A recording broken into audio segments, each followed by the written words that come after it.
کہ کسی مذہب نے اپنی فوج بنائی نہیں، سب سیاسی حکومتوں نے بنائی، مذہب میں کوئی فوج نہیں ہے، مذہب میں تو کوئی لڑاکا روک نہیں آتی، سیاست اس کا باعث ہوتی ہے۔ لوگ اس میں بڑی غلطی کرتے ہیں، وہ سیاسی معاملات کو اگر وہ مسلمان قوم میں ہو رہے ہوں تو اسلام کا قصور سمجھ لیتے ہیں، مسیحی قوم میں ہو رہے ہوں تو مسیحیت کا قصور سمجھ لیتے ہیں، یہودیوں میں ہو رہے ہوں تو سیدنا موسیٰ کا قصور سمجھ لیتے ہیں۔ نہیں، اس کا مذہب کا قصور ہے۔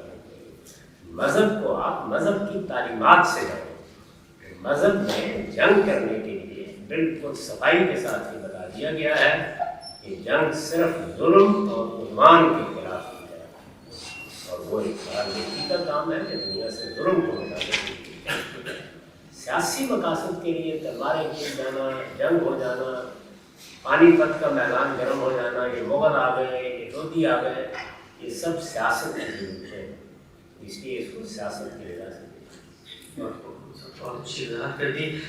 یہ سوال ہے جی، اگر مذہب کا مقصد صرف تزکیہ نفس ہے تو پھر رسول اللہ صلی اللہ علیہ وسلم نے ریاست کیوں تشکیل دی؟ اس تبلیغی پر آپ کے مطابق اتفاق کیوں کیا؟ رسول اللہ صلی اللہ علیہ وسلم نے کبھی کوئی ریاست تشکیل نہیں کی، ریاست کا نظم آپ کو منتقل ہو سکے۔ خدا اپنے کسی بندے کو دولت دے دے، خدا بادشاہی دے دے، داؤد اور سلیمان دونوں کو بادشاہی دے دی۔ رسالت میں آپ صلی اللہ علیہ وسلم ہجرت سے پہلے دین کی دعوت پیش کر رہے تھے، مدینہ میں گئے، مدینہ کے لوگوں نے اطلاع پیش کر دی۔ اللہ کی جو نعمت مل جائے، آپ کو اقتدار مل جائے، آپ کو دولت مل جائے، آپ کو حسن مل جائے، آپ کو علم مل جائے، جب مل گیا تو اس کا حق ادا کرنا چاہیے، تو رسول اللہ نے بھی اس کا حق ادا کر دیا۔ ٹھیک واضح ہو گیا۔ یہ سوال ہے جی کہ عورت کو طلاق کا حق نہ دینے کی کیا وجہ ہے؟ ویسے اگر دے دیا جائے تو وجہ کچھ ہی عرصے میں معلوم ہو جائے گی،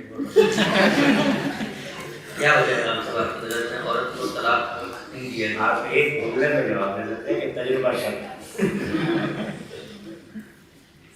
عورت کو بھی طلاق کا حق ہے، مرد کو بھی۔ اس کا طریقہ یہ بیان کیا گیا ہے کہ مرد طلاق کا فیصلہ کرتا ہے، عورت طلاق کا مطالبہ کرتا ہے۔ اس لیے کیا گیا ہے کہ مرد پر عورت کے تمام اخراجات، گھر کا ہر چیز کی ذمہ داری ڈالی ہے۔ یعنی ہمارے اسلامی قانون میں عورت کمائے کھائے سب کچھ اس کا ہے، مرد پر ذمہ داری ہے کہ اس کے اور اس کے اولاد کے اخراجات پورے کرے۔ اس پہ کسی اچھے مرحلے میں معلوم نے کوئی گھر نام لگا دیا ہو، کوئی دولت دے دی ہو، اکٹھا اکاؤنٹ کھلوا دیا ہو، تو ان کو سیٹل ہونا ہے۔ یہ بالکل وہی اصول ہے جو آپ کسی بھی ادارے میں اختیار کرتے ہیں۔ ادارے کا سربراہ ٹرمینیٹ کرتا ہے آپ کی سروسز کو، اور آپ کو چھوڑنا تو آپ استعفیٰ کرتے ہیں۔ یہی طریقہ طلاق کا ہے۔ ٹھیک، اگر آپ سب یہ اگلا سوال اسی سے متعلق ہے، انہوں نے پوچھا ہے کہ مردوں کو، شوہروں کو فوقیت دی گئی ہے اسلام میں، گھر کا سربراہ فرماتے ہیں، جبکہ آج یہاں ویسٹ کے اندر تو عورتیں بھی اسی طرح کماری ہوتی ہیں، جوائنٹ اکاؤنٹ ہوتا ہے، مارگیج بھی دونوں کا پے ہو رہا ہوتا ہے، تو وہ جو معاشی ذمہ داری ہے، کفالت اس کی کس بنیاد پہ فضیلت دی گئی تھی وہ تو اب شیڈ ہو چکی ہے۔ تو جب وہ شیڈ ہو چکی ہے تو فضیلت جو ہے وہ صرف ایک طرح کیسے کہیں؟ میں نے ابھی نکاح کے موقع پر فیصلہ کیجیے گھر کا سربراہ کیسے کرنا۔ اگر گھر کا سربراہ مرد ہوگا تو اس پر ذمہ داری ہوگی کہ وہ تمام اخراجات پورے کرے۔ یہ ذمہ داری عورتیں لینا چاہتی ہیں تو الحمدللہ۔ میں نے تو مشرق سے لے کے مغرب تک، امریکہ سے لے کے یورپ تک مثال کنٹری آتی ہے۔ یہ جو آپ نے فرمایا ہے کہ شیئر نہیں، گھر شیئر کر کے ایک پہ ذمہ داری ڈالیں، اس نے لینی ہے، شادی سے پہلے طے کر لیں گے ذمہ داری دیں گے۔ جب آپ کو ادارہ قائم کرتے ہیں تو اس میں 10 لوگ کام کر رہے ہوتے ہیں، بڑے مناسب عہدوں پر کام کرتے ہیں، لیکن روپیہ کون فراہم کرے گا؟ یہ اس لیے اسلام کو کوئی اعتراض نہیں ہے۔ اللہ کے پیغمبر نے فرمایا ہے کہ ایک نظم بنا دیا گیا ہے، آپ اس سے مختلف کچھ چاہتے ہیں، شادی سے پہلے آپس میں بیٹھ کر لیں گے کہ میاں صاحب اگر ٹانگ پر ٹانگ رکھ کے سگریٹ پئیں گے یا دعوت پڑھیں گے یا اطمینان سے گھر میں بیٹھیں گے یا زیادہ سے زیادہ اٹھ کے ایک انڈا بنا لیں گے، مزے کریں گے، کما کے میں لاؤں گی، تو بھائی اس سے بڑی اچھی خبر کیا ہو سکتی ہے؟ یہ ذمہ داری مرد پر ڈالی گئی، تو آپ اس ذمہ داری کو آپس میں طے کر کے ترتیب الٹ دیں۔ اب زیادہ سے زیادہ آپ یہ کہہ سکتے ہیں کہ نہیں ہم دونوں مل کے طے کر لیتے ہیں، تو بس پھر اس کے بعد ہر وقت یہ حساب ہوگا کہ 10 روپئے میں نے دے دیے، 10 تم 20 میں نے ادا کر دیے، 20 تم ادا کر، میں نے 10 گھنٹے کام کیا، تم نے 10 گھنٹے کام کیا۔ اگر آپ اس طرح کا گھر بنانا چاہتے ہیں تو اسلام کو اس پر بھی کوئی بہت اہم بات ہے۔ اگر آپ تو یہ بتائیے گا کہ کنٹریبیوشن میں اور ذمہ داری اٹھانے میں کتنا فرق ہوتا ہے؟ یعنی کنٹریبیوشن تو سیدھی سیدھے حالات میں چل رہی ہوتی ہے، لیکن ہم یہ دیکھتے ہیں کہ مرد جو ہے مثال کے طور پہ اس کی نوکری بھی چلی جائے، بچوں کی فیس ادا کرنی ہو تو وہ بازار میں نکلے گا، لوگوں سے قرض لے گا، لوگوں کی محنت سمجھ کرے گا۔ ذمہ داری تو ایک بہت بڑا برڈن، بڑا پریشر لے کے آتی ہے۔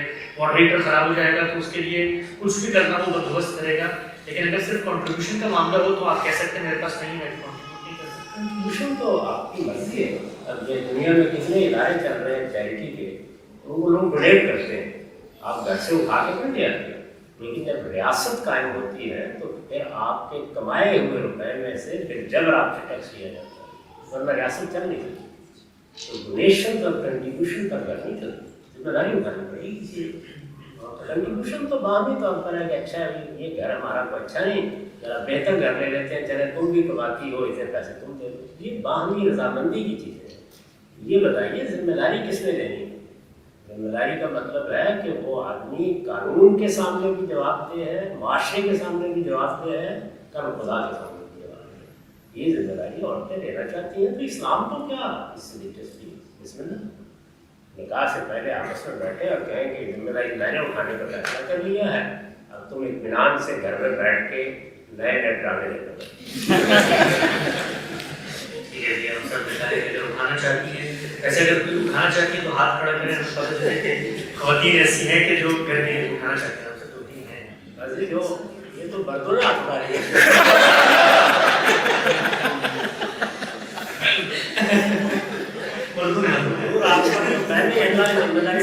آپ سے ایک بار اور اٹھانی ہے، دیکھیے کیسا اظہار ہے مردوں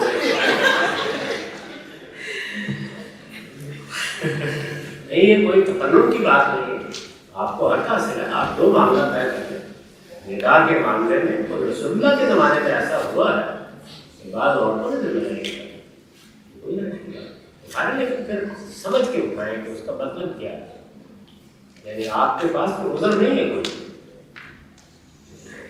توازن میں بھی آگے بڑھاتے ہیں سلسلہ گفتگو کو، وقت ہمارے پاس خاتمے کی طرف رواں دواں ہے۔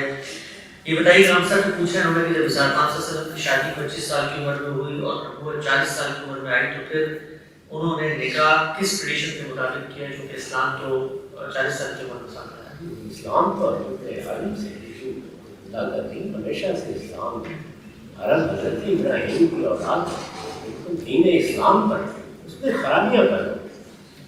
نکاح اسلام کے مطابق ہوتا تھا، طلاق اسلام کے مطابق دی جاتی تھی، جو طلاق کا اب قانون ہے یہی قانون عربوں میں تھا، نماز اسی طریقے سے پڑھی جاتی تھی، سب کام ایسے جیسے اب مسلمان قوموں میں خرابیاں پیدا ہو گئی ہیں ان کے یہاں بھی تو رسول اللہ صلی اللہ علیہ وسلم نے ان کی اصلاح کی ہے، کوئی نیا دین آپ نے لے کے ہوا۔ یہ سوال ہے ہم سب گھر گھر کا سوال ہے، اگر کوئی پوچھتا ہے یہاں پر نئی نسل کو نماز کی طرف کیسے گامزن کریں؟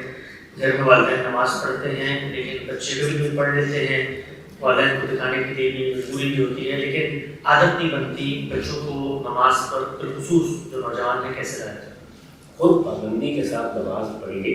نماز کی اہمیت آپ کے اٹھنے، آپ کے بیٹھنے، آپ کے نماز کا لبیک کہنے سے ظاہر ہونی چاہیے، اور بچوں کو دین کا ترتیب کے ساتھ علم دیں۔ جب وہ چھوٹے ہوتے ہیں تب تو آپ ان کو ساتھ کھڑا کر سکتے ہیں، لے جا سکتے ہیں، اٹھا سکتے ہیں، جیسے جیسے وہ شعور کی عمر کو پہنچے تو علم کی زبان میں بات کیجیے، باقی معاملہ اللہ تعالیٰ پر چھوڑ دیجیے، جس کو اللہ نے توفیق دے گا، آپ کی ذمہ داری کے لیے۔ لیکن بہت سے دل میں وہ تو ہوتا ہے رشتہ ہے، خدا اگر اس سے پوچھے گا، اس کو قرآن کا استعداد دے گا تو دکھ تو ہمیں ہوگا نا، تو اس کے بارے میں سوچتا ہے یہ ظاہر رشتہ ہے تو اور تنبندی اور دل سوزی کے ساتھ اللہ سے دعائیں کی۔ سارے معاملات خود ہی نہیں کرنے بیٹھے ہیں، کئی معاملات اللہ تعالیٰ کو چھوڑ۔ آگے بڑھتے ہیں جی، سوال ہے کہ آپ جب درود پڑھتے ہیں تو اس میں سے نبی کی آگ کو خارج کر دیتے ہیں، ایسا کیوں ہے کہ درود میں آگ شامل نہیں؟ خارج کر دیتے ہیں، میں نے کہاں خارج کیا؟ درود کے بارے میں سمجھ لیجیے، یہ لفظ فارسی زبان کا ہے، اس لیے لوگ کیا کرتے ہیں پتہ نہیں کیا چیز ہے، یہ رسول اللہ کے لیے، آپ کے خاندان کے لیے رحمت کی دعا ہے۔ درود کا مطلب ہے پروردگار محمد صلی اللہ علیہ وسلم پر اور آپ کے خاندان پر رحمت فرما، سلامتی نازل ہے۔ یہ دعا ہے، دعا آپ کے لیے بھی کرنی چاہیے، آپ کے خاندان کے لیے بھی کرنی چاہیے۔ جب ہم کسی کے لیے دعا کرتے ہیں تو عام طور پر کہتے ہیں کہ اللہ آپ پر بھی کرم کرے، آپ کے بچوں پر بھی، آپ کے گھر والوں پر بھی کرم کرے۔ یہ ایسے ہے، اس کو خارج کرنے کی کیا ضرورت ہے؟ جب موقع ملے آپ فرد کے لیے بھی دعا کر سکتے ہیں، اس کے خاندان کے لیے بھی دعا کر سکتے ہیں، دعا ہے اور کچھ نہیں ہے۔ متوازن ہوا اس والے مطلب کہ آسٹریلیا میں ہم تقریباً 40% ٹیکس دیتے ہیں، تو امریکہ سے بھی بہت زیادہ 40%۔ اس کے بعد زکوٰۃ ادا کرنی ہے یا ٹیکس نہیں ادا کرنا؟ زکوٰۃ اسلام کی وجہ سے حکومت کا، جب حکومت نے آپ سے ٹیکس لے لیا، آپ چاہیں تو اپنی زکوٰۃ کو اس میں ایڈجسٹ کر سکتے ہیں۔ اس وجہ سے بہت تفصیلی ہم سب کے لیکچرز بھی ہیں، اور ہماری ویب سائٹ کے اوپر ایک زکوٰۃ کیلکولیٹر بھی ہے، اور اس میں آپ ڈال کے دیکھ سکتے ہیں کہ جو پروڈکشن پہ کیا زکوٰۃ ہے، کتنی زکوٰۃ آپ کی پینڈنگ ہے۔ اور میں یہاں بھی بتا دوں کہ آسٹریلیا کے اندر گاندھی صاحب کی فکر کے نتیجے میں جو ادارے دنیا بھر میں پیدا ہوئے ہیں، اسی میں سے ایک انمول آسٹریلیا بھی ہے، اور انمول آسٹریلیا جو ہے وہ یہاں پر آپ کے بچوں کے لیے انگریزی زبان میں کام کرنے کے بہت سارے پروجیکٹس کر رہا ہے، اور مستقبل بھی اس کے پیش نظر ہے۔ یہی سوالات جو بہت سارے یہاں موصول ہوئے ہیں LGBTQ کے بارے میں اویئرنیس کے، اسی طریقے سے بچوں کو جو ایتھیزم کے خطرات ہیں ان سے بچانے کے لیے مختلف کورسز کی تشکیل پیش نظر ہے، اور یہیں کی زبان، یہیں کے یونگا، یہیں کے مشن میں یہیں کے لوگ اور اسکالرس کو بلا کر دنیا بھر سے اس کی کوشش ہے کہ کمیونٹی کا انٹریکشن ہو۔ تو بے شمار پروجیکٹس ہیں جو انوائرڈ آسٹریلیا کر رہا ہے، زیادہ تر ملٹی میڈیا کی دنیا میں ہے۔ اسی طریقے سے آسٹریلیا کے مختلف علاقوں میں قرآن اسٹڈی سرکلز بنائے گئے ہیں، آپ اگر اللہ کی کتاب پڑھنا چاہتے ہیں ان سے منسلک ہو سکتے ہیں۔ سڈنی میں موجود ہے، بیلجیم میں موجود ہے، انشاءاللہ پروگرام کے آخر میں بتاؤں گا کہ برسبن میں بھی ایک قرآن اسٹڈی سرکل جو ہے وہ شروع ہونے جا رہا ہے۔ آپ اس میں ہفتہ ایک دن 30 منٹ نکال کے قرآن مجید کو عورتیں، بچے سب مل کر پڑھ سکتے ہیں۔ تو زکوٰۃ اگر آپ دینا چاہتے ہیں تو اللہ کے دین اور اس کی نصرت کا اس سے اچھا مصرف کوئی نہیں ہے، اور آپ لوگوں کو موقع ملے اس ادارے کے بارے میں مزید جاننے کے لیے تو دل کھول کے اس کی مدد بھی کیجیے۔ اپنی بچوں کو، اپنی آنے والی نسلوں کو اگر ان کو اللہ کے دین پر قائم رکھنا ہے، جو لوگ کام کر رہے ہیں ان کو سپورٹ کیجیے۔ آگے بڑھنا سوری، آپ کے سامنے اسکرین پر QR کوڈز ہیں، تو یہ مختلف ہمارے جو چیپٹرز ہیں آسٹریلیا کے اندر، یہ QR کوڈز ہیں، آپ چاہیں تو ان کو جوائن کر سکتے ہیں۔ ہم سب سوال ہے، پاکستانی کہیں بھی آ جائیں دل میں پاکستان بستا ہے، اسلامی جمہوریہ پاکستان 75 سال ہو گئے بڑے ہوئے، اس نہج پہ پہنچ گیا ہے کہ لوگوں کے پاس کھانے کی روٹی نہیں ہے، ہماری ایک بات ذمہ داری کیا ہے؟ آپ جو کچھ اپنی انفرادی حیثیت میں اپنے قریب کے لوگوں کے لیے کر سکتے ہیں وہ کریں۔ میں نے ابھی اس سوال کا جواب دیا ہے، باہر رہنے والے لوگوں کو اپنے حالات کے لحاظ سے غریبوں کی مدد کرنی چاہیے، یتیموں کے سر پر ہاتھ رکھنا چاہیے، لوگوں کی صحت کے مسائل میں وہ کوئی خدمت انجام دے سکتے ہیں تو وہ دینی چاہیے، لوگوں کی تعلیم کے لیے کچھ کر سکتے ہیں تو وہ کریں۔ وہاں کی ریاست کیا کر رہی ہے اس کی ذمہ داری ہے، ہم باہر بیٹھے ہوئے لوگ جو کچھ بھی وہاں کے لوگوں کی خدمت کر سکتے ہیں وہ کرنی چاہیے۔ اسی ذہن میں میں نے عرض کیا تھا کہ سیاست کا شوق اپنے اپنے ملکوں میں واضح ہوا۔ یہ سوال ہے کہ رسول اللہ صلی اللہ علیہ وسلم نے جو پیشن گوئی کی تھی کہ قیامت کے قریب عرب بڑی بڑی عمارتیں بنائیں گے، بظاہر پیشن گوئی پوری ہو گئی ہے، تو کیا اب یہ علامات قیامت کے پورے ہونے کے بعد قرب قیامت کی ایک علامت ہے کہ آنے والی ہے؟ جی بالکل، اللہ تعالیٰ کے پیغمبر نے جو قیامت کے قرب کی نشانیاں بتائی ہیں، جب قیامت بہت قریب آ جائے گی اس میں یہی بتایا گیا تھا کہ عرب کے ننگے پاؤں، ننگے بدن کرنے والے چرواہے عمارتوں کی بلندی میں ایک دوسرے سے مقابلے کریں گے اور غلامی ایک ادارے کے طور پر کھڑے ہیں۔